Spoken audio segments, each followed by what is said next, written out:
Electrostatics 51 questions. First one. Two equal masses carry like charge of equal magnitude.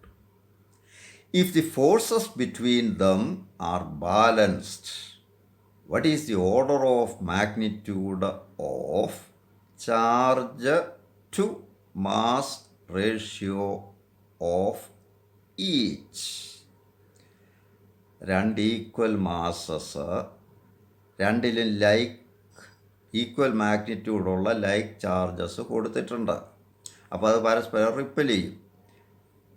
Mass ഉള്ളത് കൊണ്ട് gravitational force of attraction ഉണ്ട്. ഈ gravitational ഫോഴ്സും ഈ electrostatic റിപ്പൽഷനും balance ചെയ്യുന്നു എങ്കിൽ എന്ന് പറഞ്ഞാൽ രണ്ടും ഈക്വൽ ആകുന്നു എങ്കിൽ ഓരോന്നിലുമുള്ള ചാർജ് ഡിവൈഡഡ് ബൈ മാസ് റേഷ്യോയുടെ ഓർഡർ ഓഫ് മാഗ്നിറ്റ്യൂഡ് കാണുക എന്നാണ് പറഞ്ഞിരിക്കുന്നത്. നമുക്കറിയാം രണ്ടിലും equal amount of charge Q and Q.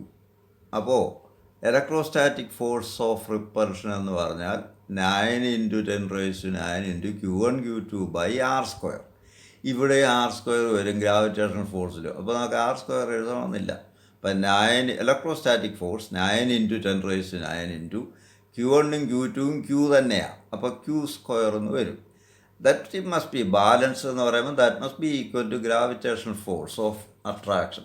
It Gm1m2 by r². ഇവിടെ r² ഉണ്ട്, ഇവിടെ r² ഉണ്ട്, ക്യാൻസൽ ചെയ്ത് പോകുന്നതുകൊണ്ട് എഴുതണമെന്നില്ല. അപ്പോൾ G 6.67 × 10⁻11 ഇൻറ്റു m1m2 രണ്ട് ഐഡൻറ്റിക്കൽ മാസുകളാണ്. അപ്പോൾ m × m² ഇങ്ങനെ വരും.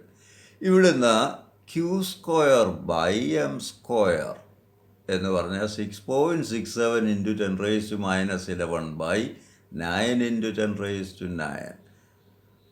That is of the order of ഇത് 6.67 5 കൂടുതലല്ലേ, അതിപ്പോൾ 10 എന്നങ്ങ് എടുക്കാം. 10 × 10⁻11 എന്ന് പറഞ്ഞാൽ 10⁻10. ഇത് 9 × 10⁻9 എന്നുള്ളത് ഇത് 10 എന്നെടുക്കാം. അപ്പം 10⁻10 എന്നെടുക്കാം. 10⁻10 ബൈ 10⁻10 എന്ന് പറഞ്ഞാൽ 10⁻20. ഇത് Q² ബൈ m² എങ്കിൽ Q ബൈ m എന്ന് പറഞ്ഞാൽ അതിൻ്റെ സ്ക്വയർ റൂട്ട്. That is 10⁻10. 10⁻20യുടെ റൂട്ട് 10⁻10. ഇതാ charge to mass ratio, charge by mass. That and order of magnitude of 10⁻10 എന്ന് വരും. That is the answer. Another one. An air core capacitor C is charged to a potential difference of V volt. What is the work done to double this plate separation? What is the work done to double the plate separation? ഇതാ ചോദ്യം. Air core capacitor, capacitance C, potential difference V ആണ്. ഇപ്പോൾ ഇതിൻ്റെ energy എന്ന് പറഞ്ഞാൽ W1 = ½ CV². ഇനി plate separation double ചെയ്യണമെന്ന് പറയുന്നുണ്ട്. പ്ലേറ്റ് സെപ്പറേഷൻ ഇവിടെ D ആണെങ്കിൽ ഇത് 2D ആക്കുക. പ്ലേറ്റ് സെപ്പറേഷൻ ഡബിൾ ചെയ്യുമ്പം കപ്പാസിറ്റൻസ് അങ്ങ് ഹാഫ് ആകും. കാരണം കപ്പാസിറ്റൻസ് A ε0/D ആണ്. ആ ഡിയുടെ സ്ഥാനത്ത് 2D ഇട്ട് കഴിയുമ്പോൾ താഴെ ഒരു 2 വരും. So capacitance becomes half the initial value. അപ്പോൾ C/2 ആകും. ഇനി പ്ലേറ്റ് സെപ്പറേഷൻ കൂട്ടിയാൽ ഇലക്ട്രിക് ഇൻറ്റൻസിറ്റി മാറില്ല. ഇൻറ്റൻസിറ്റി σ/ε0. അതിന് പ്ലേറ്റ് സെപ്പറേഷനുമായിട്ട് ബന്ധമില്ല. അപ്പോൾ intensity is A constant. Intensity E ആണെങ്കിൽ പൊട്ടൻഷ്യൽ ഡിഫറൻസ് E × D ആണ്. അപ്പോൾ നേരത്തെ E × D ആയിരുന്നു V. ഇപ്പോൾ അത് E × 2D ആയി. അപ്പോൾ പൊട്ടൻഷ്യൽ ഡിഫറൻസ് ഡബിളാകും. പ്ലേറ്റ് സെപ്പറേഷൻ ഡബിളാക്കുമ്പോൾ കപ്പാസിറ്റൻസ് പകുതിയാകും, പൊട്ടൻഷ്യൽ ഡിഫറൻസ് ഡബിളാകും. അപ്പോൾ നമുക്ക് ഫൈനൽ എനർജി കാണാം. W2. അപ്പോൾ C ബിക്കം C' = C/2. പുതിയ പൊട്ടൻഷ്യൽ ഡിഫറൻസ് V' = 2 × പഴയ പൊട്ടൻഷ്യൽ 2V. എങ്കിൽ പുതിയ energy half CV square. Half into C by 2 into 2V the whole square. എന്ന് പറഞ്ഞാൽ ഹാഫ് ഇൻറ്റു ഇവിടെ 4 വരും, ഇവിടെ ഒരു 2 ഉണ്ട്, അപ്പോൾ ഒരു 2 പുറത്ത് ചാടും. It is half into 2 CV square or 2 into half CV square. Half CV square is W1. So final energy is twice the initial energy. W2 equals 2W1. എങ്കിൽ നമുക്കറിയാം വർക്ക് എനർജി പ്രിൻസിപ്പിൾ അനുസരിച്ച് വർക്ക് ഈക്വൽസ് ചേഞ്ച് ഇൻ എനർജിയാണ്. So work equals W2 minus W1 equals W2 is 2W1 minus W1. 2W1 minus W1 is W1. W1 is half CV square. ചുരുക്കത്തിൽ plate separation double ആക്കാൻ ചെയ്യേണ്ട work half CV സ്ക്വയറാണ്. Initial എനർജിക്ക് തുല്യമായിട്ടുള്ള work ചെയ്യണം എന്നർത്ഥം. അതത്രേ ഉള്ളൂ. അപ്പോൾ ഇവിടെ അറിഞ്ഞിരിക്കേണ്ടത് പ്ലേറ്റ് സെപ്പറേഷൻ ഡബിളാക്കുമ്പോൾ കപ്പാസിറ്റൻസ് ഹാഫാകും. പ്ലേറ്റ് സെപ്പറേഷൻ ഡബിളാക്കുമ്പം പൊട്ടൻഷ്യൽ ഡിഫറൻസും ഡബിളാകും. അത്ര അറിഞ്ഞിട്ട് ഇനിഷ്യൽ എനർജി കാണുക, ഫൈനൽ എനർജി കാണുക, എന്നിട്ട് അത് തമ്മിലുള്ള ഡിഫറൻസ് കണ്ടാൽ അതാ വർക്ക്. അത്രയും വർക്കാണ് ചെയ്യേണ്ടത്.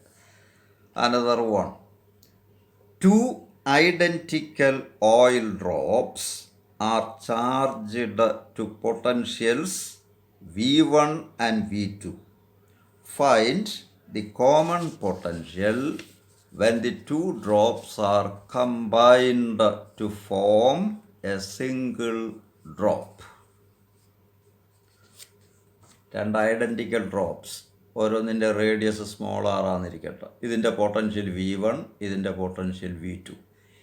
സ്ഫിയറിൻ്റെ എങ്കിൽ ഇതിൻ്റെ കപ്പാസിറ്റൻസ് C1 ഈക്വൽസ്, ഒരു സ്ഫെറിക്കൽ ബോഡിയുടെ കപ്പാസിറ്റൻസ് എന്ന് പറഞ്ഞാൽ 4πε0 ഇൻറ്റു റേഡിയസാണ്. അപ്പോൾ C1 ഈക്വൽസ് 4πε0 ഇൻറ്റു R. എങ്കിൽ അതിലുള്ള ചാർജ് Q1 equals C1 V1, that is 4πε0 R into V1. ഇതുപോലെ സെക്കൻഡ് ഡ്രോപ്പിലെ charge Q2 equal C2 V2, that is അതിൻ്റെ റേഡിയസ് 6 തന്നെ. അപ്പോൾ കപ്പാസിറ്റൻസ് C2 എന്ന് പറഞ്ഞാൽ 4πε0 R ഇൻറ്റു V2. എങ്കിൽ രണ്ടിലും കൂടെ ഉള്ള കമ്പൈൻ ചെയ്ത് കഴിയുമ്പോൾ രണ്ടും കൂടെ ഉള്ള ടോട്ടൽ ചാർജ് ആ സിംഗിൾ ഡ്രോപ്പിൽ കയറി വരും. അപ്പോൾ total charge Q equals Q1 plus Q2, that is 4πε0 R into V1 plus V2. ഇത് കോൺഫാക്ടറായിട്ട് എടുക്കാം. ഇനി കമ്പൈൻ ചെയ്യുമ്പം വോളിയം മാറാൻ പാടില്ല. ബിഗർ ഡ്രോപ്പിൻ്റെ കമ്പൈൻ ചെയ്ത് കഴിയുമ്പോൾ ഉള്ള ഡ്രോപ്പിൻ്റെ റേഡിയസ് ക്യാപിറ്റൽ R ആണെന്നിരിക്കട്ടെ. അതിൻ്റെ വോളിയവും ഈ രണ്ട് ഡ്രോപ്പിൻ്റെയും കൂടെ വോളിയവും സെയിം ആയിരിക്കണം. So 4/3π into capital R cube bigger ഡ്രോപ്പിൻ്റെ volume. That must be equal to 2 into ഒരു സിംഗിൾ ഡ്രോപ്പിൻ്റെ volume, 4/3π into small r cube, from which capital R cube equals 2 into small r cube. എങ്കിൽ radius of the bigger drop capital R equals cube root of 2 into small r. എങ്കിൽ capacitance of the bigger ഡ്രോപ്പിൻ്റെ capacitance പറഞ്ഞാൽ 4πε0 into അതിൻ്റെ radius capital R, that is 4πε0 into capital R is cube root of 2 into small r. എങ്കിൽ അതിൻ്റെ potential, bigger ഡ്രോപ്പിൻ്റെ potential, common potential V equals Q/C, അതിലെ charge by അതിൻ്റെ capacitance. അതിലെ charge നേരത്തെ കണ്ടുപിടിച്ച ടോട്ടൽ ചാർജാണ് 4πε0 R into V1 plus V2 divided by C, 4πε0 into cube root of 2 into small r. കോൺഫാക്ടറൊക്കെ വെട്ടി പോയിട്ട് V1 plus V2 by cube root of 2 എന്ന് വരും.